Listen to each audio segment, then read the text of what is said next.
ನಮಸ್ಕಾರ ವೀಕ್ಷಕರೇ, ಎಲ್ಲರಿಗೂ ಒಂದು ಚಾನಲ್ಗೆ ಆತ್ಮದಂತ ಸ್ವಾಗತ.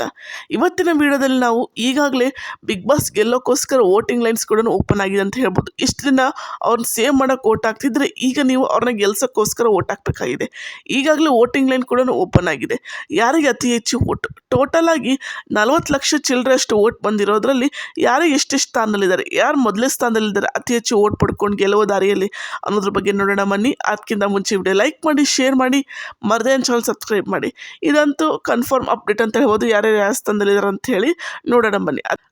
Kannada Bigg Boss reality show Bigg Boss season 11ರ ಫಿನಾಲೆಗೆ ಇನ್ನೇನು 5 ದಿವಸ ಬಾಕಿ ಇದೆ ಅಂತಲೇ ಹೇಳ್ಬೋದು. ಹೌದು, ಬಹಳ ರೋಚಕ ತಿರುವುಗಳಿಂದ ಹೊಂದಿದ ಈ ಸೀಸನ್ ಇನ್ನೇನು ಕೆಲವು ದಿನಗಳಲ್ಲೇ ಮುಕ್ತಾಯಗೊಳ್ಳುತ್ತಿದೆ ಎಂಬುದು ಬೇಸರದ ಸಂಗತಿ ಅಂತಲೇ ಹೇಳ್ಬೋದು. ಹೌದು, ಅಷ್ಟರಲ್ಲಿ ವಿನ್ನರ್ ಯಾರಾಗಿದ್ದಾರೆ ಎಂಬುದು ತುಂಬಾ ಪ್ರಶ್ನೆ ಇದೆ ಅಂತಲೇ ಹೇಳ್ಬೋದು.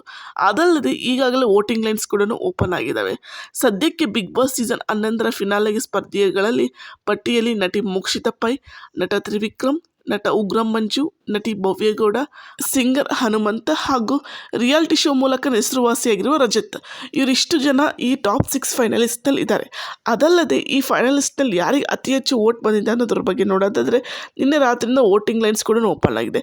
ಇದುವರೆಗೂ ಬರೋಬ್ಬರಿ 40 ಲಕ್ಷ ಚಿಲ್ಲರೆಯಷ್ಟು ವೋಟ್ ಬಂದಿದೆ ಅಂತ ಹೇಳ್ಬೋದು. ಆದರೆ ಹಂಗಂದ್ರೆ ಯಾರಿಗೆ ಎಷ್ಟು ವೋಟ್ ಬಿದ್ದಿದೆ ಅನ್ನೋದು ನೋಡೋದಾದರೆ ಮೊದಲೇ ಸ್ಥಾನದಲ್ಲಿ ನೋಡೋದಾದರೆ ಸೋಮವಾರ ರಾತ್ರಿ 11 ಗಂಟೆಯಿಂದ ಬೆಳಗ್ಗೆ ಅಂದರೆ ಮಂಗಳವಾರ ಬೆಳಗ್ಗೆ 8:30 ಮಟ್ಟ ಯಾರು ಅತಿ ಹೆಚ್ಚು ವೋಟ್ ಪಡ್ಕೊಂಡು ಮೊದಲೇ ಸ್ಥಾನದಲ್ಲಿದ್ದಾರೆ ಅನ್ನೋದ್ರ ಬಗ್ಗೆ ನೋಡೋಣ ಬನ್ನಿ. ಮೊದಲನೇ ಸ್ಥಾನ ಪಡ್ಕೊಂಡಿರೋದು ಬಂದು ಹನುಮಂತವರು. ಹೌದು, ಹನುಮಂತವ್ರು ಅತಿ ಹೆಚ್ಚು ವೋಟ್ ಪಡ್ಕೊಂಡಿದ್ರು ಅಂತ ಹೇಳ್ಬೋದು. ಅದಲ್ಲದೆ ಸಿಂಗರ್ ಆಗಿರುವಂಥ ಹನುಮಂತವರು 21 ದಿವಸ ಆದಮೇಲೆ ಬಿಗ್ ಬಾಸ್ ಮನೆಗೆ ಎಂಟ್ರಿ ಕೊಡ್ತಾರೆ ಅಂತ ಹೇಳ್ಬೋದು. ಲೇಟಾಗಿ ಎಂಟ್ರಿ ಕೊಟ್ಟರು, ಲೇಟೆಸ್ಟಾಗಿ ಆಡಿದ್ರು ಅಂತ ಹೇಳ್ಬೋದು. ಇವ್ರು ಮೊದಲೇ ಸ್ಥಾನದಲ್ಲಿದ್ದಾರೆ ಅತಿ ಹೆಚ್ಚು ವೋಟ್ ಪಡ್ಕೊಂಡು.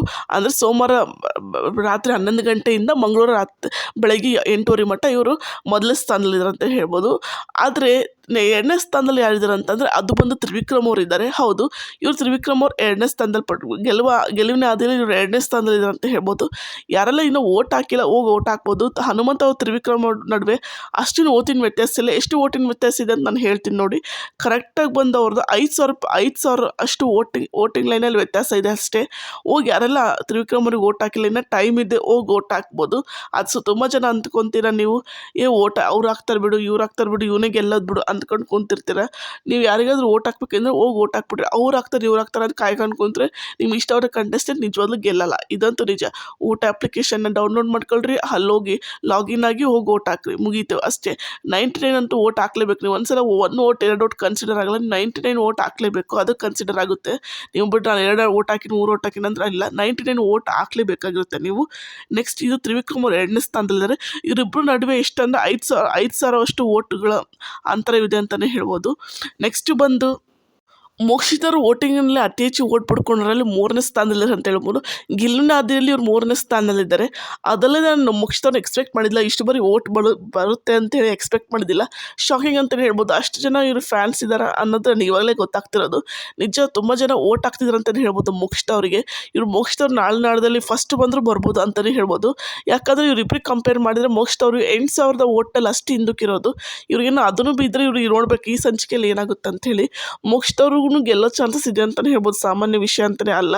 ಮೋಕ್ಷಿತವ್ರದ್ದು ಕೂಡ ನೋಡ್ಬೇಕು ಏನಾಗುತ್ತೆ ಅನ್ನೋದ್ರ ಬಗ್ಗೆ ಮೋಕ್ಷಿತವ್ರದ್ದು. ಆದರೆ ಸದ್ಯದ ವೋಟಿಂಗ್ ಲೈನ್ ಪ್ರಕಾರ ಮೋಕ್ಷಿತವ್ರು 3ನೇ ಸ್ಥಾನದಲ್ಲಿದ್ದಾರೆ. 4ನೇ ಸ್ಥಾನದಲ್ಲಿ ಬಂದು ಭವ್ಯಗೌಡ ಅವರು ಇದ್ದಾರೆ.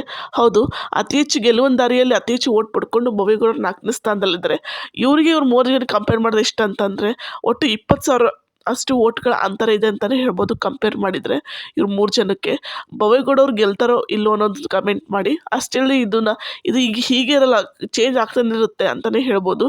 ಸದ್ಯದ ಮಟ್ಟಿಗೆ ಇದು ಭವ್ಯಗೌಡ ಅವ್ರು 4ನೇ ಸ್ಥಾನದಲ್ಲಿ ಅಂತ ಹೇಳ್ಬೋದು. ನೆಕ್ಸ್ಟ್ ಬಂದು ರಜತ್ ಅವರು 5ನೇ ಸ್ಥಾನದಲ್ಲಿದ್ದಾರೆ ಅಂತಲೇ ಹೇಳ್ಬೋದು. ಹೌದು, ಅತಿ ಹೆಚ್ಚು ಓಟ್ ಪಡ್ಕೊಂಡ್ರೆ ಅಲ್ಲಿ ಗೆಲ್ಲೋ ಸ್ಥಾನದಲ್ಲಿ 5ನೇ ಸ್ಥಾನದಲ್ಲಿದ್ದಾರೆ ಅಂತ ಹೇಳ್ಬೋದು. ಅದಲ್ಲದೆ ರಜತ್ ಅವರು 50 ಡೇಸ್ ಆದಮೇಲೆ ಬಂದು ಫಿನಾಲೆ ತಲುಪಿರೋ ದೊಡ್ಡ ಮಾತು ಅಂತಲೇ ಹೇಳ್ಬೋದು. ಇಷ್ಟು ಸೀಸನಲ್ಲಿ ಯಾರು ಈ ರೀತಿ ಫಿನಾಲೆ ತಲುಪಿಲ್ಲ, ಇವರೊಬ್ಬರೇ ಅಂತಲೇ ಹೇಳ್ಬೋದು.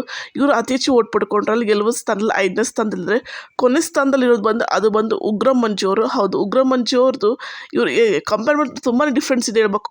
ಕಂಪೇರ್ ಮಾಡಿ ಅವ್ರು 4 ಜನಕ್ಕೆ ಕಂಪೇರ್ ಮಾಡಿದ್ರೆ ಇವರಿಬ್ಬರು ವೋಟಿಂಗ್ ಲೈನ್ಸ್ ತುಂಬಾ ಕಡಿಮೆ ಇದೆ ಅಂತ ಹೇಳ್ಬೋದು. ಹೌದು, ಇವ್ರು 4 ಜನ ಕಂಪೇರ್ ಮಾಡಿದ್ರೆ ಇವರಿಬ್ಬರದ್ದು ಎಷ್ಟು ವೋಟಿಂಗ್ಸ್ ಲೈನ್ಸಲ್ಲಿ ಎಷ್ಟು ಕಮ್ಮಿ ಇದೆ ಅಂತಂದರೆ 2 ಲಕ್ಷ ಅಷ್ಟು ವೋಟ್ ಕಮ್ಮಿ ಇದೆ ಅಂತ ಹೇಳ್ಬೋದು. ಇವರಿಬ್ಬರು ಅಷ್ಟು ಹಿಂದ್ಗಡೆ ಇದ್ದಾರೆ. ಇವರಿಬ್ಬರಲ್ಲಿ ನೋಡಬೇಕು ಯಾರು ಟಾಪ್ 4 ಯಾರು ಟಾಪ್ 5 ಅಂತ ನೋಡಬೇಕು. ಇನ್ನು ವೋಟಿಂಗ್ ಲೈನ್ ಇನ್ನು 5 ಡೇಸ್ ಬ್ಯಾಲೆನ್ಸ್ ಇದೆ. ಯಾವಾಗಾದ್ರೂ ಏನು ಬೇಕಾದ್ರೂ ಚೇಂಜ್ ಆಗ್ಬೋದು.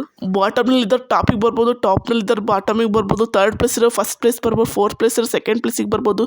ಏನು ಬೇಕಾದರೂ ಆಗಿರ್ಬೋದು. ಕ್ಷಣಕ್ಕೆ ಅಪ್ಡೇಟ್ಗಾಗಿ ಮರ್ಯಾನ್ ಚಾನಲ್ ಸಬ್ಸ್ಕ್ರೈಬ್ ಮಾಡಿ. ಅದಲ್ಲದೆ ಇನ್ನೊಂದು ಏನಂತಂದರೆ ಈ ಸೀಸನ್ನಲ್ಲಿ ಯಾರು ಗೆಲ್ಲಬೇಕು ಅನ್ನೋದು ಕಮೆಂಟ್ ಮಾಡಿ. ನೀವು ಯಾರಿಗೆ ವೋಟ್ ಹಾಕ್ತೀರಾ ಅಂತಲೂ ಕಮೆಂಟ್ ಮಾಡಿ. ವಿಡಿಯೋ ಇಷ್ಟ ಲೈಕ್ ಮಾಡಿ, ಶೇರ್ ಮಾಡಿ, ಮರ್ಯಾನ್ ಚಾನಲ್ ಸಬ್ಸ್ಕ್ರೈಬ್ ಮಾಡಿ. ಬಾಯ್.